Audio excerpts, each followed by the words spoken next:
আজকে আমরা দেখবো মাইক্রোসফট এক্সেলের ডেট ফরম্যাটটা। এখন মাইক্রোসফট এক্সেলের ডেট ফরম্যাট কিন্তু দুই ধরনের হয়ে থাকে, একটা হচ্ছে লং ডেট আর একটা হচ্ছে শর্ট ডেট। তো দুইটা যে ফরম্যাট আছে সেটা কিন্তু আপনার জানতে হবে। ওকে, সো ফার্স্ট অফ অল আমি এখানে একটা মাইক্রোসফট ওয়ার্ড ফাইল ক্রিয়েট করি। ওয়ার্ড ফাইল ক্রিয়েট করার পর এটাকে ওপেন করলাম, ওপেন করার পর এটাকে কন্ট্রোল+H চেপে এটার ফন্ট সাইজ আমি করে দিলাম 22 এবং ফন্ট নেম করে দিলাম আমি হচ্ছে টাইম নিউ রোমান। ওকে, আচ্ছা, এটাকে কন্ট্রোল+H ক্লিক করে সেভ করলাম। সেভ করার পর ফার্স্ট অফ অল ধরেন আমি এটাকে জুম করি। ওকে, তো জুম করার পর ডেট নিয়ে আপনি যদি কাজ করতে চান তাহলে আমি একটা ডেট লিখি। ধরেন এই ঘরটাকে আমি একটু বড় করলাম। ওকে, এখানে লিখে দিলাম ডেট। ওকে, আচ্ছা, এখন ডেট নিয়ে যদি আমি কাজ করতে চাই তাহলে ফার্স্ট অফ অল আমি কি করতে পারি, আমি হচ্ছে এখানে একটা ডেট লিখি। যেমন ধরেন 12/5/2025। ওকে, এবং নিচে আমি আরেকটা ডেট লিখি। ধরেন হচ্ছে কত লিখতে পারি, 4/6/2024। ওকে, সো এইখানে আমি দুইটা ডেট লিখলাম। আমি আরেকটা ডেট লিখি, ধরেন হচ্ছে 8/2/2023। ওকে, আরেকটা ডেট লিখি, যেমন ধরেন হচ্ছে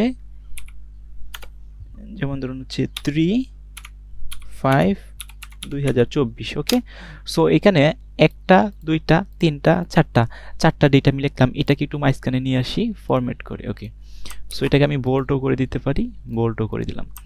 আচ্ছা, এটাকেও মাঝখানে নিয়ে আসি। সো এটাকে মাঝখানে নিয়ে আসার জন্য এখানে মাঝখানে নিয়ে আসি। ওকে, ফাইন। এখন আমি চাচ্ছি যে এই যে ডেট ফরম্যাটটা আছে এটা হচ্ছে, এটা কি আছে, এই যে দেখেন, যেহেতু আমি এইখানে কি লিখছি, আমি এখানে লিখছি ডেট লিখছি, তাহলে এখানে যে ফরম্যাটটা কিন্তু অটোমেটিকলি ডেটে চলে গেছে। এই যে ডেট দেখছেন, এখানে আমি ডেট লিখছি, এখানে যে ফরম্যাট আছে ফরম্যাট কিন্তু অটোমেটিক্যালি ডেটে চলে যাবে। এখন আমি এটাকে সিলেক্ট করলাম, সিলেক্ট করার পর এই তীর চিহ্নতে ক্লিক করলাম। ক্লিক করার পর এখানে কিন্তু দুই ধরনের ডেট আছে, একটা হচ্ছে শর্ট ডেট আর একটা হচ্ছে লং ডেট।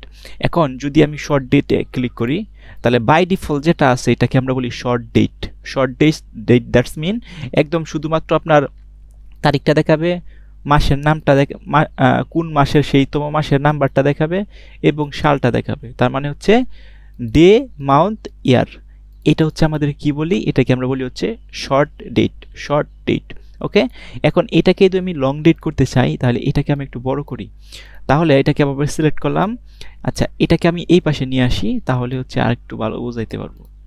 ওকে, তাহলে এখন এটা কিভাবে সিলেক্ট করলাম, সিলেক্ট করার পর এই তীর চিহ্নতে ক্লিক করলাম। ক্লিক করার পর এখানে দেওয়া আছে দেখেন লং ডেট।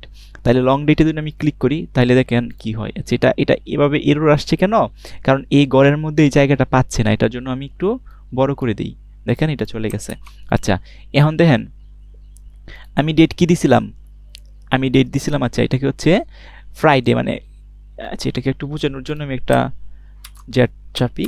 ওকে, দেখেন 5 মানে 12/5/2025। এখন 12/5/2025 ওই তারিখে কি বার ছিল এটাও কিন্তু শো করবে লং ডেটের ক্ষেত্রে। 4/6/2024 সেই তারিখে কি বার ছিল সেটাও শো করবে। দেখবেন এই যে দেখেন সিলেক্ট করলাম, সিলেক্ট করার পর আমি হচ্ছে লং ডেটে গেলাম। দেখেন এটা একটু বড় করি, দেখেন ফ্রাইডে ছিল ডিসেম্বর 25, এখানে কিন্তু 5 দেখাইতেছে। স্যাটারডে ছিল এপ্রিল 6, 2024। ওয়েডনেসডে ছিল আগস্ট 2, 2023। থার্সডে ছিল মার্চ 5, 2024। এখন এখানে 5 দেখাইছে কেন, কারণ জানুয়ারি, ফেব্রুয়ারি, মার্চ, এপ্রিল। তাহলে মার্চ কি হয়, জানুয়ারি, ফেব্রুয়ারি, মার্চ, এপ্রিল। এখন এইখানে যে ডেটটা আমি বসাইছিলাম, আমি একটু দুদিন শর্ট ডেটে আপনাকে কিনে দেখাই, শর্ট ডেটে দেখাই। দেখেন এখানে হচ্ছে 12, এখানে হচ্ছে কত, এখানে হচ্ছে হলো 4, এখানে হচ্ছে 8, এখানে হচ্ছে 3। কিন্তু এখানে দেখেন মাসটা যে কততম মাস, 5তম, এটা কত, 2তম। তাইলে দেখেন এটাকে যদি আমি লং ডেটে নিয়ে যাই, তাই দেন এই যে দেখেন 5তম মাস। ওকে, এই যে দেখেন এটা কিন্তু এখানে শো করতেছে। সো এভাবে আপনার যে সময় কাজের প্রয়োজন অনুসারে শর্ট ডেটও আপনি ব্যবহার করতে পারবেন এবং আপনার কাজের প্রয়োজন অনুসারে লং ডেটও কিন্তু আপনি ব্যবহার করতে পারবেন। আপনার যা যখন প্রয়োজন হয় তখন কিন্তু এই ডেট নিয়ে আপনি কাজ করতে পারবেন।